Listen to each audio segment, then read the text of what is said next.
नमस्कार दोस्तों, स्वागत है आपका हमारे YouTube चैनल में। कहानी में आगे बढ़ने से पहले आप हमारे चैनल को सब्सक्राइब जरूर करें और बेल आइकन पर क्लिक करें ताकि आने वाली और भी नई कहानी की नोटिफिकेशन आपके मोबाइल पे सबसे पहले पहुंचे। तो चलिए बढ़ते हैं कहानी की ओर। किसी गांव में कमला नाम की औरत रहती थी। उसका पति किसान था। कमला का एक ही बेटा था जिसका नाम पारस था तथा उसकी एक बेटी लक्ष्मी थी। लक्ष्मी से पारस बड़ा था।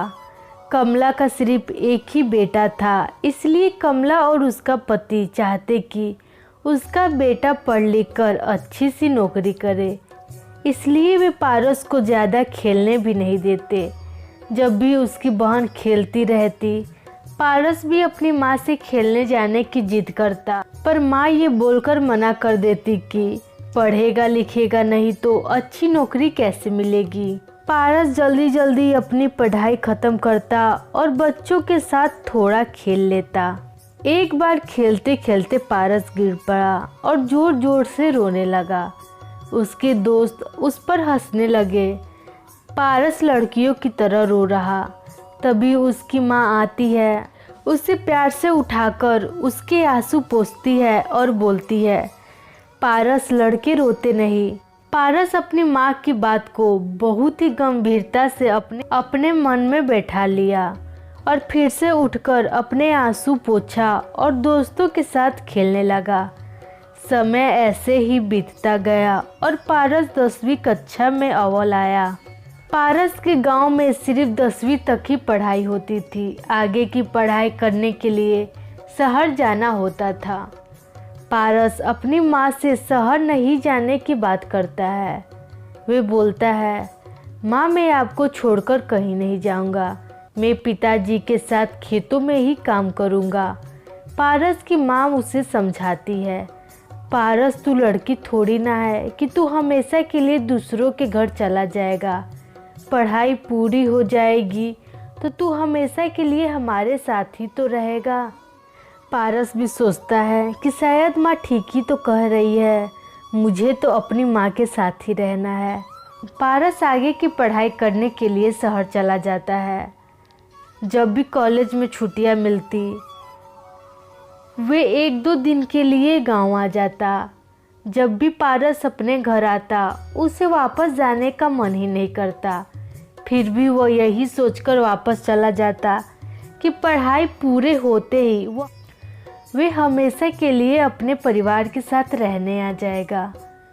कुछ साल बाद पारस की पढ़ाई पूरी हो गई और गांव में उसकी बहन की शादी थी। पारस खुशी खुशी अपने गांव जाता है कि अब मैं अपने माँ पिताजी के साथ रहूँगा। माँ के हाथों से बनाया हुआ खाना खाऊंगा और पिताजी के साथ खेतों में हाथ बटा दिया करूंगा। बहन की शादी को महीनों बीत चुके। पारस अभी तक अपने गांव में ही था। गांव वाले बोलते कि कमला का बेटा इतनी पढ़ाई करके आखिर खेतों में ही काम कर रहा, तो क्या फ़ायदा उसके पढ़ाई का जब वो एक अच्छी सी नौकरी ना ले सका। कमला के तो सारे पैसे डूब गए जो इसने अपने बेटे की पढ़ाई में लगाई। गांव वालों की बातें सुन कमला हमेशा अपने बेटे को शहर जाकर अच्छी नौकरी करने के लिए बोलती। पारस भी सबकी बातों से परेशान होकर शहर चला जाता है। वहां उसे अच्छी सी नौकरी मिल जाती है। पहली तनख्वाह लेकर वे वापस अपने गांव आता है। पारस सोचता है गांव में कुछ दिन अपने माता पिता के साथ सुकून से रहूँगा। शहर की रोज भागदौड़ की ज़िंदगी से अच्छा मैं कुछ समय अपने परिवार के साथ ही बिताऊंगा। अभी उसे गांव आए 2 दिन ही हुए थे कि उसके दफ्तर से वापस काम पे लौटने की खबर आती है। पारस निराश होकर शहर को लौट जाता है। ऐसे ही कुछ महीनों बाद उसकी शादी हो जाती है। पारस की पत्नी बहुत ही दुष्ट व्यवहार की थी। वे हमेशा उसकी माँ से झगड़े करती। जब पारस छुट्टियों में अपने गांव आता है तो उसकी माँ बोलती है, पारस अच्छा होगा कि तू अपनी पत्नी को लेकर अपने साथ ही चले जाओ, नहीं तो ये रोज रोज घर में झगड़े करके पूरे गांव वालों को इकट्ठा कर देती है। इससे हमारे गांव में बहुत बदनामी हो रही। पारस अपनी माँ की बातों का पालन करके अपनी पत्नी को शहर ले जाने का मन बना लेता है। पारस अपनी माँ से बोलता है, माँ मुझे तो छुट्टियाँ नहीं मिलती, इसलिए मैं गांव नहीं आ पाता हूँ। ना तुम और पिताजी मेरे साथ ही शहर में चलो। पारस की माँ बोलती है, वहाँ जाऊंगी तो तेरी पत्नी मुझसे रोज रोज झगड़े करेगी। इससे अच्छा मैं यहीं रहकर सुख की 2 रोटी खाऊं। वैसे भी अगर मैं चली गई तो यहाँ की देख रेख कौन करेगा? हमारे खेत और घर को कैसे छोड़कर जा सकते हैं? पारस समझ गया कि माँ साथ में नहीं चलने वाली, इसलिए पारस अपनी पत्नी को ही लेकर शहर चला जाता है।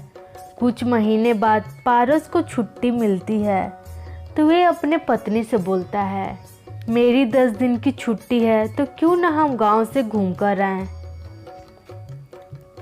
पत्नी गुस्से में लाल पीली हुई बोलती है, नहीं, इस बार मैं अपने मायके जाऊंगी और आपको भी मेरे साथ ही चलना होगा, नहीं तो मैं हमेशा के लिए अपने मायके में ही रह जाऊंगी।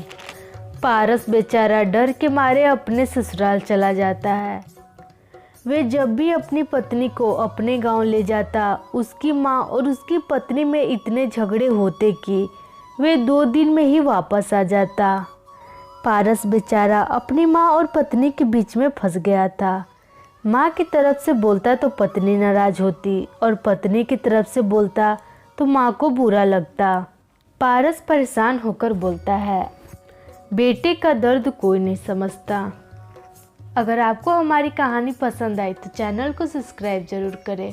हम आपके लिए ऐसे ही नई कहानियाँ लेकर आते हैं और कमेंट करके हमें ज़रूर बताएं।